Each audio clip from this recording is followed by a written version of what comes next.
Apa yang akan kamu lakukan jika suatu pagi, saat kamu sedang menerbangkan drone, tiba-tiba kamu melihat seekor dinosaurus? Ini bukan adegan film, tapi ini yang terjadi pada Aisyah. Dari balik rimbunnya hutan di pinggir kota kita, muncul seekor T-Rex muda. Sisiknya hijau zamrud, matanya sewarna ambar, dan kepalanya yang sedikit kebesaran membuatnya tampak menggemaskan. Aisyah, dengan drone cam andalannya, langsung merekam momen luar biasa ini. Makhluk yang kemudian kita kenal sebagai Rex itu melangkah masuk ke jalanan kota. Awalnya, tentu saja, ada sedikit kepanikan. Orang-orang berlarian. Teriakan terdengar di sana-sini. Siapa yang tidak kaget melihat dinosaurus di depan mata? Tapi untungnya, kita punya Pak Budi, ketua RW kita yang bijaksana. Dengan pengeras suara, beliau menenangkan warga.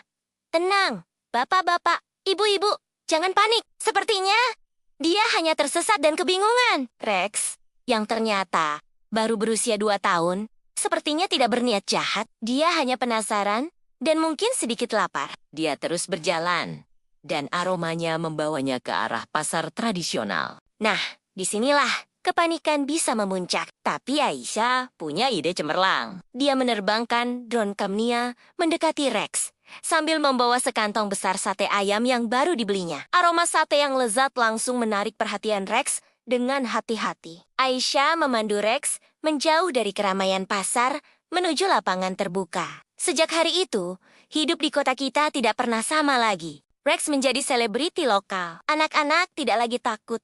Malah mereka menggambar Rex di buku-buku mereka. Pemerintah kota bekerja sama dengan para ahli memutuskan untuk tidak memindahkan Rex. Sebaliknya, mereka mulai merancang sebuah pusat penelitian dan suaka marga satwa yang ramah lingkungan di pinggir kota, tempat Rex dan mungkin teman-temannya yang lain bisa hidup berdampingan dengan kita. Ini adalah awal dari sebuah era baru, di mana masa lalu dan masa kini bertemu dalam harmoni yang tak terduga. Kisah yang luar biasa, bukan? Apa pendapat kalian tentang kehadiran Rex? Tulis di kolom komentar ya. Jangan lupa like, subscribe, dan nyalakan lonceng notifikasinya agar tidak ketinggalan cerita-cerita menakjubkan lainnya dari kami. Terima kasih sudah menonton. Sampai jumpa.